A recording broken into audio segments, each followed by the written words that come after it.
প্রিয় শিক্ষার্থীবৃন্দ, আসসালামু আলাইকুম। আমি মোহাম্মদ জামাল উদ্দিন, সিনিয়র শিক্ষক, বলবনিয়া মাধ্যমিক বিদ্যালয়, মোরেলগঞ্জ, বাগেরহাট। আজ আমি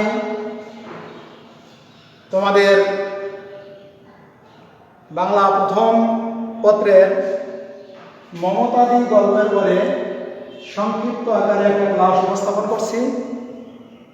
আশা করি তোমরা নিজ নিজ গৃহে বসে আমার এই ক্লাসটি ফলো করবে, কেননা আগামী অল্প দিন পরেই তোমাদের নির্বাচনী পরীক্ষা হওয়ার সম্ভাবনা আছে। এমতো অবস্থায় পরীক্ষার প্রস্তুতির জন্য তোমাদের নিয়মিত পড়ার টেবিলে থাকতে হবে। যেহেতু তোমাদের শ্রেণী কার্যক্রম বন্ধ, স্কুলে আসতে পারতেছে না, সেহেতু অনলাইনের ক্লাসগুলো তোমাদের ফলো করা একান্ত কর্তব্য। তাই আমি তোমাদের বাংলা প্রথম পত্রের মমতাদি গল্পের উপরে ক্লাস নিচ্ছি। তোমরা জানো মমতাদি গল্পটি লিখছেন মানিক বন্দ্যোপাধ্যায়। এই মানিক বন্দ্যোপাধ্যায়ের জন্ম হল 1908 খ্রিস্টাব্দে আর মৃত্যু হল 1956 খ্রিস্টাব্দে। এখন এই মানিক বন্দ্যোপাধ্যায় অত্যন্ত প্রতিভাধর একজন লেখক। মাত্র 21 বছর বয়সেই তিনি দিবারাত্রির কার্য নামক একটা গ্রন্থ লিখেছেন।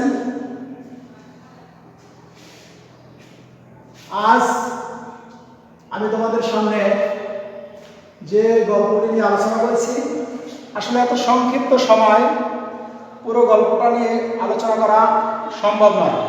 তবে গল্পের একেবারে বিশেষ বিশেষ কিছু জায়গা, বিশেষ বিশেষ স্থান সম্পর্কে তোমাদের ধারণা দিচ্ছি।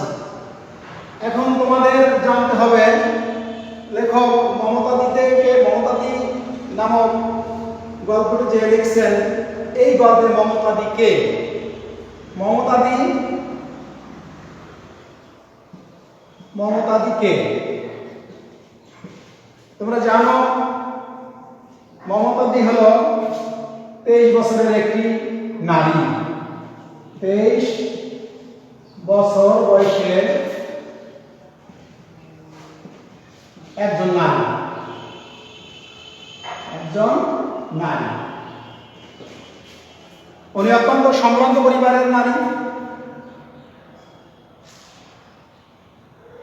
ওনার স্বামী সামান্য চাকরিজীবী ছিল,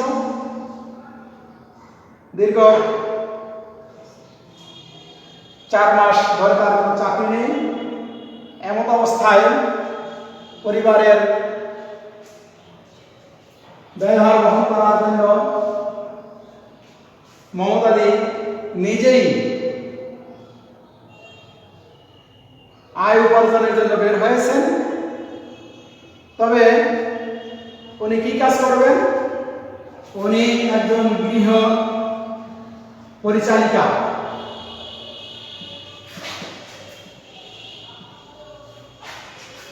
চালিকার দায়িত্ব নেবেন।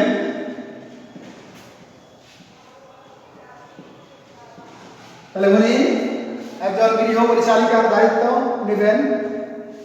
তাই তিনি শীতের সকালে বের হয়েছেন।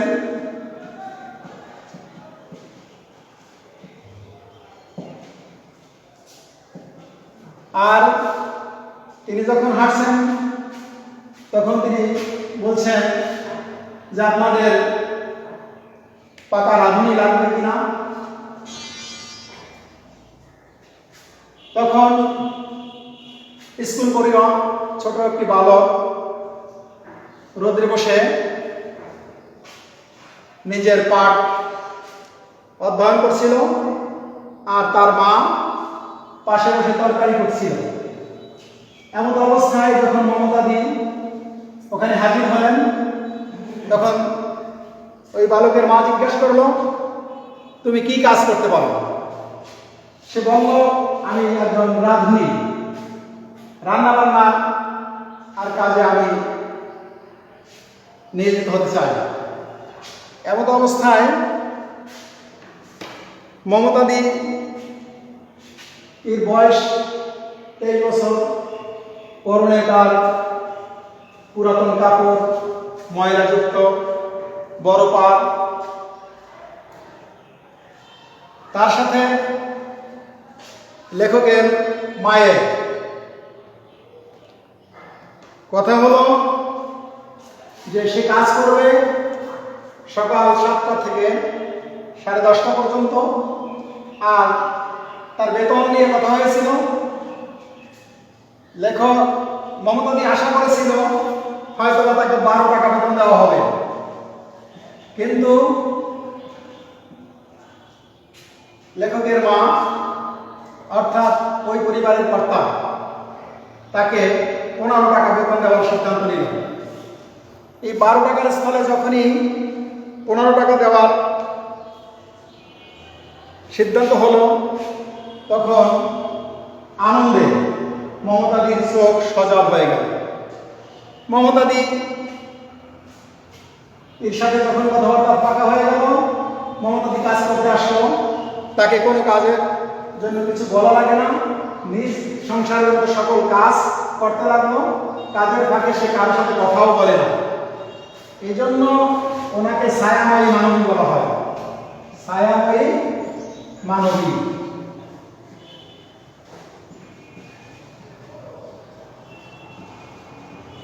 তাহলে মানব পরীক্ষায় যদি আসে যে ছায়াময়ী মানবী কে, প্রিয় শিক্ষার্থীবৃন্দ, তোমরা উত্তর দিতে পারবে অবশ্যই যে ছায়াময়ী মানবী বলতে মমতাদিকে বোঝানো হয়েছে।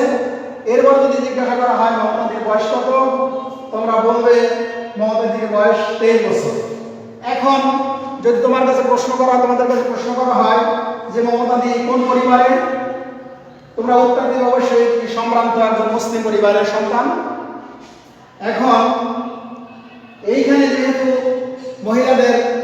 মহিলারা অন্তঃপুরে থাকবে, বাহিরে বের হওয়ার কোনো সুযোগ নেই, যেহেতু পর্দা প্রথা লঙ্ঘন করে তিনি যখন বাহিরে এসেছেন তাদের জন্য, এক্ষেত্রে তোমাদের কাছে প্রশ্ন হতে পারে যে পর্দা ঠেলে উপার্জন বলতে কি বোঝায়।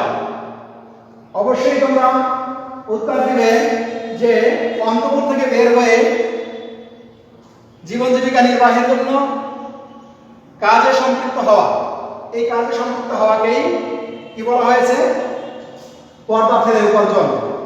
এখন তোমরা শুনে নাও যে মমতাদি গল্পটি কোথা থেকে নেওয়া হয়েছে।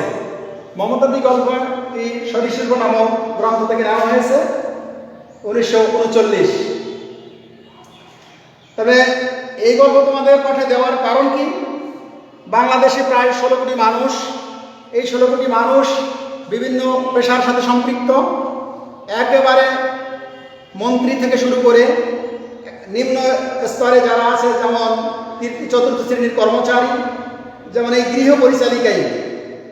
এখন আমাদের দেশে নিত্য নৈমিত্তিক কিছু ঘটনা ঘটে, বিশেষ করে যারা সাংসারিক কাজে নিয়োজিত তাদেরকে মানুষ হিসেবে মূল্যায়ন করা হয় না। তাই এই গল্প থেকে, যেহেতু তোমরা নবম বা 10ম শ্রেণীর স্টুডেন্ট, তোমাদের বোঝার বয়স হয়েছে, আমরা মানুষ হিসাবে মানুষের উপরে দায়িত্ব রয়েছে। মানুষের কাছ থেকে মানবতা সুলভ আচরণ পাবে। মানুষ কখনো মানুষের সাথে পশু সুলভ কোনো আচরণ করবে না। সব মানুষের অর্থ সম্পদ, টাকা পয়সা, বিত্ত বৈভব একই রকম থাকে না। তাই মানুষ হিসাবে আমরা আমাদের সমাজে যারা বিভিন্ন পেশার সাথে সম্পৃক্ত আছে, সকল পেশাজীবী মানুষকে আমরা সম্মান করব।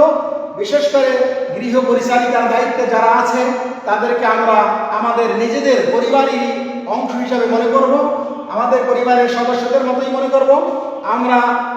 তোমরা নিজেরা যা খাবে তাদেরকে সেই একই মানের খাবার খাওয়াবে, তোমরা যে পোশাক পরবে তাদেরকে সেই একই মানের পোশাক পরাবে এবং তাদের সাথে ভ্রাতৃত্ব সুলভ আচরণ করবে, তাদের সাথে অমানবিক কোনো আচরণ করবে না। আর আল্লাহ রাসূলের একটা বাণী আছে যে শ্রমিক হলো প্রত্যেক মুসলিমের ভাই। তাহলে শ্রমিকের সাথে উত্তম ব্যবহার করা, মালিকের কর্তব্য, আর শ্রমিকের কর্তব্য, গৃহ পরিচালিকার কর্তব্য হলো না মালিকের দেওয়া যথাযথভাবে, মালিকের দায়িত্ব যথাযথভাবে পালন করা। কাজেই প্রিয় শিক্ষার্থীবৃন্দ, তোমরা আজকে ছোট একটা প্রবাদ আছে, ঘুমিয়ে আছে শিশুর পিতা সব শিশুদের অন্তরে। আজ তোমরা দশম শ্রেণী বা নবম শ্রেণীর স্টুডেন্ট, তোমরা আজকে ছোট, একদিন এই বাংলাদেশের কর্ণধার তোমরা হবে, হাল তোমরা ধরবে। সেদিন যেন তোমরা এই যে মমতাদি গল্প, মমতাদি যে ভূমিকাটা পালন করেছে আর মমতাদির সাথে লেখক এবং লেখকের মা যে আচরণ করেছে, এইটা অনুসরণ করে তোমরা যদি তোমাদের এই যে তোমাদের অধীনস্থ যারা থাকবে, একদম এখানে শুধু একটা মমতাদি একটা ঘরের গৃহ পরিচালিকার কথা বলা হয়েছে, তুমি যদি একজন তোমরা যদি ঊর্ধ্বতন কর্মকর্তা হও আর তোমার অফিসে কোনো পিয়ন যদি থাকে, চতুর্থ শ্রেণীর কর্মচারী থাকে, তাদের সাথে যদি তোমরা অত্যন্ত ভালো ব্যবহার করো, তাহলে তোমাদের কাছ থেকে ওই ঊর্ধ্বতন কর্মকর্তা যারা থাকবে তাদের সুনাম সুখ্যাতি ছড়িয়ে পড়বে। কেননা মানুষের সম্মান সুখ্যাতি, উচ্চ মর্যাদা সম্পন্ন ব্যক্তিবর্গ যারা আছে তাদের সম্মান সুখ্যাতি ওদের দ্বারাই প্রকাশ পায়। যারা নিম্ন পেশার সাথে সংশ্লিষ্ট, ওরা যদি কোনো মানুষের প্রশংসা করে, সত্যিকার সমাজের কাছে সেই ব্যক্তিবর্গ একজন আদর্শ মানুষ হিসেবে পরিচিতি লাভ করে। আমি আশা করি তোমরা এই গল্পটা থেকে আমি সংক্ষেপে এই মমতাদি গল্প সম্পর্কে তোমাদের যে ধারণাটুকু দিলাম, সেই ধারণাটুকু দিয়ে শুধু তোমরা পরীক্ষায় উত্তীর্ণ হবে এটা না, তোমাদের জীবন গড়বে এই আশাবাদ ব্যক্ত করে আজকের এই সংক্ষিপ্ত ক্লাস আমি এখানেই শেষ করছি। আসসালামু আলাইকুম ওয়া রাহমাতুল্লাহ।